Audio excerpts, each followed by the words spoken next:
Hi, everyone. Welcome to Black in Focus. I'm Karen Toulon here in New York, and today we're talking about the pivotal role Black women play in leading change. We're joined by Gabrielle Wyatt. She is the founder of the Highland Project. Hi, Gabrielle. Hi, Karen. How are you today?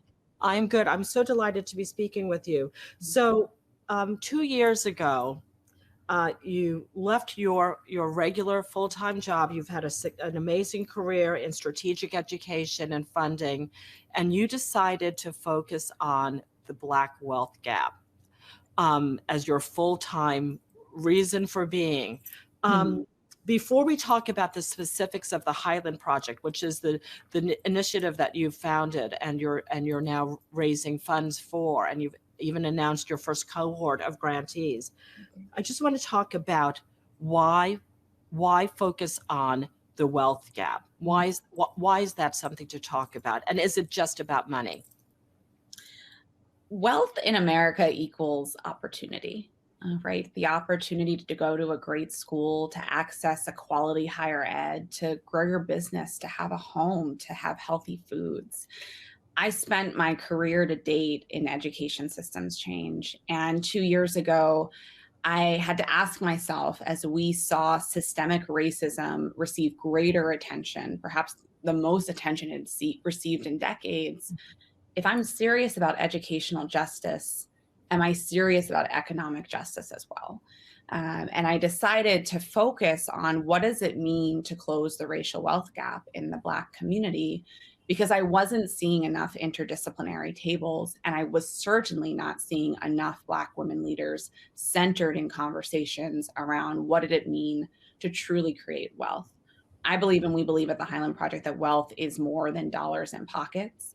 It's about your ability to access that great school. It's about healthy foods. It's about feeling that you can be protected in your streets, not being afraid of walking through the street, not being afraid of your police force. It's about being able to pursue your dreams. And so at the Highland Project, we're focused on what does it mean to create holistic solutions that result in the closing of the wealth gap for Black Americans. So, and I also want to mention that you also have a master's from the Kennedy School of Government and Policy. So this is something that you really have spent your professional life and your academic life focused on. You have some fascinating data on your website. 71% of Black masters and 65% of women, Black women, earn doctoral degrees. Major drivers of change, but in terms of wealth, single Black women, their wealth is $101 versus $22,000 for white males. A fraction of percent of Fortune 500 CEOs. And this piece of data I found fascinating, 3.6% of school superintendents. And that, I guess that goes to the interdisciplinary part that you were talking about. So at the Highland Project, where are you right now? You just announced some grants. How do you function? Sure. So as you named, we're a nonprofit, and we are unapologetically focused on centering Black women who are powerful change makers in communities, systems, and institutions across the country who are creating multi-generational wealth and change in their community. We look to support a pipeline of women every year, 15 women across the country. We prioritize our recruitment in the South, Midwest, and Mountain West because we know those are the communities furthest removed from philanthropic and social capital. We prioritize investing in the solutions that they're leading, and most importantly, investing in their well-being. And so you talk about that 3.6% school superintendent stat. My hunch is it's much lower after the last 2 years that we have, because we are not sustaining the very well-being of Black women leaders. And so you ask what's ahead. We just announced on Giving Tuesday our first round of investments. We're investing 2.5 million. 1.5 of that is direct into the hands of leaders to scale their legacy building visions.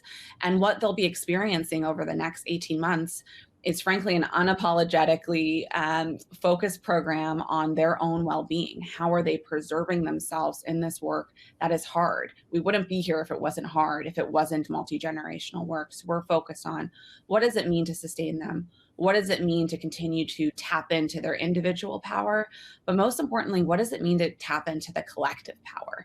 And that's what gets me most excited about what's ahead, because I don't believe that there have been many spaces ever before created like Highland, where we're taking interdisciplinary leaders who are best in their fields, and one, giving them trusting capital that actually helps them to pilot, to experience failure, the good failure, and to scale what's working, and be paired with a cohort of 14 other leaders who are also focused on the same multi-generational change that they're waking up every day thinking about. And so each of the 15 gets $100,000 of unrestricted funds, and then there's another million that goes across all of the cohort for training and other support. Can you give us some examples of just one or two of the women and their organizations that are getting this, almost these genius type grants? Sure. Yeah. So you're right. We are creating the MacArthur Genius Award for Black women.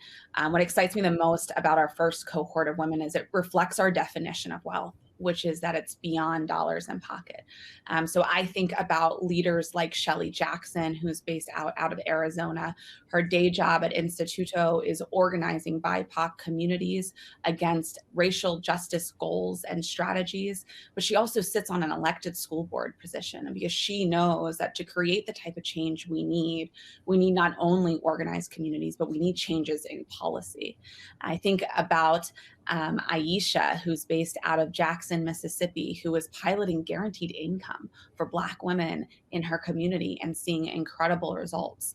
I think about Kaya Henderson, who was formerly the chancellor of Washington, D.C., who is unapologetically focused on ensuring our history of Black Americans isn't erased in her new organization, Reconstruction.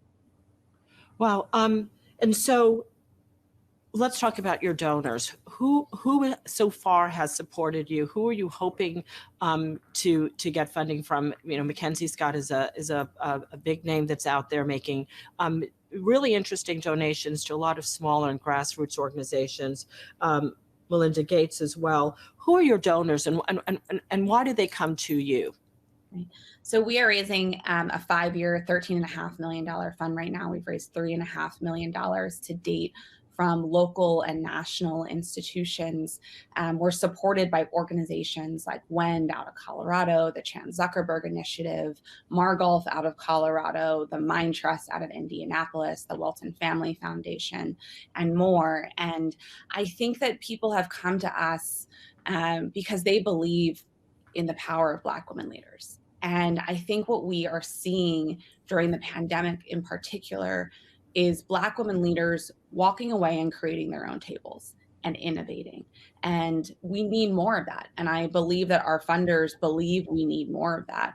And I think they're also asking, how can we sustain women in the work? And I think that's the value add that we have right now. It's not just that we are empowering leaders with capital to continue to create their visions, but I can't say it enough. We're focused on their well-being. We know that Black women, compared to white women, experience accelerated aging by at least 7 years from work-related stress alone.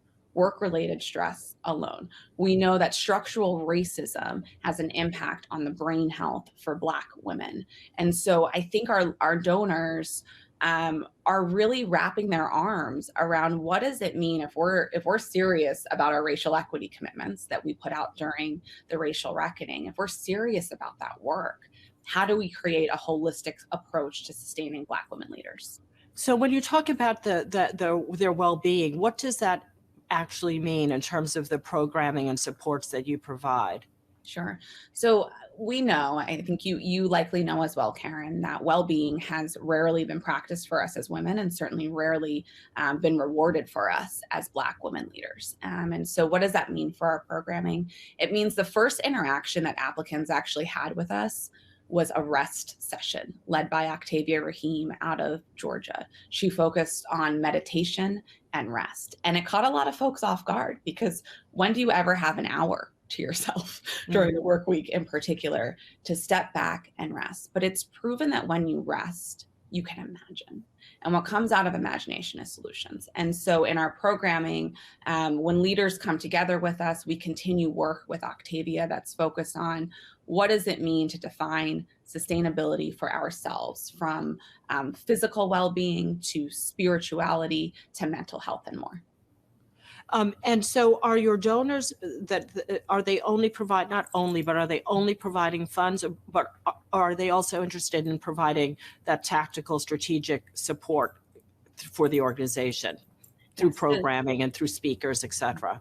We have incredible donors. I can't say it enough. As you know, this is an organization that's focused on multi-generational change, not the short term. And so I think it takes a unique donor to believe in the power of multi-generational Black women leadership. And so with that, I share our donors support us in every way that they can, from providing capital to making connection to coaches who can work with leaders, to making direct donor contributions to the cohort. So we really seek to, as we build this community, be one that, yes, centers Black women, but frankly, it's one that's also building a national network of allies in different seats of power who can help sustain this multi-generational change. And so after the 18-month-long program, they won't just graduate out. The notion is that they remain in the network. That's exactly right. Well, you will see us continuing to support leaders, to convene leaders. In the near term, which my near term is 5 years, you will see leaders working together to create a policy platform on what does it mean to create multi-generational wealth in the Black community. And for leaders not yet placed, because we did have over 150 nominations. We had 120 invites to apply. For leaders not yet placed, we continue to provide programming opportunities for them as well. So I want to touch a little bit, going back to your Kennedy School experience. Just today, the Biden-Harris administration announced some moves for underrepresented small businesses when it comes to federal contracting. The U.S. federal government is the largest procurer of goods and services on the planet, more than $665 billion, but only 10% of eligible contracts go to Black, Latino, and other minority or under disadvantaged businesses combined. And women, while 20% of U.S. small businesses get less than 5% of federal contracting dollars. And so they've just announced saying that they're going to be moving to ask agencies to increase their goals to 11% of contracting dollars going to small disadvantaged firms from the current 5%, and also releasing disaggregated data. So that's a long way of asking you, how important is policy? You're doing all this pushing on your end with the organizations that you support, but how important are things just at the federal level or at the state level, policy, accurate data, disaggregated data? Why does that matter?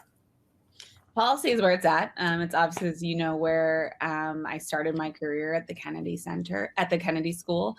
And I think it's incredibly important because while entrepreneurship programs, while accelerators can help to immediately provide dollars in pockets, right? It can immediately create jobs. It is a core factor into why we see wealth gaps today. It's still not enough. If you don't have access to a great public education that you can afford, if you're not taught by leaders who look like you, which is proven to make a difference in how you're achieving in school, you will not have access to those accelerators that are being offered right now, right? It is too far of a chance, right? There's not as much opportunity. And so I think policy is incredibly important, because if it's not centering Black women and other underinvested in communities, we're not going to actually see long-term change. And so at the Highland Project, that's why you constantly hear us talking about structural change. We think about policies, practices, resource flows, and power dynamics. Data is a key practice. If we don't have data, if we don't know how bad the problem is that we're trying to solve and where we need to go, we can't chart the solutions that will get us there. But I'll also say that we need more than data, right? We need quick action that results in change. So the rapidity of change is also crucial. Are there any of the women, any of the organizations that you're working with, are they specifically focused on job creation policies in their communities? Yes, I think about Aisha, who we spoke a little bit about. Aisha, in my words, wakes up every day asking herself, what does it mean for Black women to not live in poverty? What does it mean for Black women to not live in poverty, but to truly be centered and honored as key economic engines and lifeblood for their community? And so while Aisha has been focused right now on what does it mean to pilot guaranteed income, she's now also thinking about what are other policies that need to be true for in order to lift women out of poverty and really honor their brilliance and focus their brilliance on continuing to drive economic change. And so you have a 5-year plan. What is you're in year one of it, I guess. What is the, and this isn't a trick question, but what does the realistic future look like to you? What are the milestones? What is success going to look like to the Highland Project? Sure. First, success looks like raising our first fund. So we're raising that $13.5 million fund. We're looking to close on the next 10 million so that we can provide capital and resources for 4 additional cohorts of leaders across this nation. We're looking to continue to do work with Cornell Belcher of Brilliant Corners Research and Strategies that focuses on what exactly do Black women want and need, what are their aspirations around wealth creation. We had a groundbreaking poll this summer of over 700 Black women across the country, and we asked them just that. We asked them what they needed political and other leaders to be focused on in order to create real change. What you'll see from us is us doing that survey every year because we believe we need to shine a light on that data. What was the highlight of, what were the top 2 or 3 issues that the survey raised up as being important to women, Black women? Sure. So I think the most important thing to know is that we will continue to show our political force. Over 90% of Black women said that they plan to show up for midterms, which means leaders need to be actually not only listening, but moving from rhetoric to action right now. They need to be moving to rhetoric to action right now on the top 3 issues that Black women named. First and foremost, protecting voting rights. We saw nearly 90% of Black women want leaders across sectors focus on protecting voting rights. The second is that we want leaders fighting racial discrimination. We found that over 1/3 of the women that we spoke to experience racism in their daily lives, And finally, 3, they want leaders focused on what does it mean to provide a quality, accessible, and affordable education across all levels. What was really striking to me in the data was that over 60% of women, regardless of if they were parents, regardless of income level, were waking up at night about the quality of access to public schools for the generations coming up behind them. We heard that loud and clear in what we learned. Well, Gabrielle, this was a great conversation. I really enjoyed talking with you about the Highland Project. Gabrielle Wyatt, the founder of the Highland Project, lifting up Black women leaders. That'll do it for this edition of Black in Focus. Next week, we're going to talk with Clay Williams and Colleen Vincent, founders of Black Food Folks. They support and provide advocacy to organizations in the food and wine and drink industry. So until then, I'm Karen Toulon for Black in Focus, and this is Bloomberg.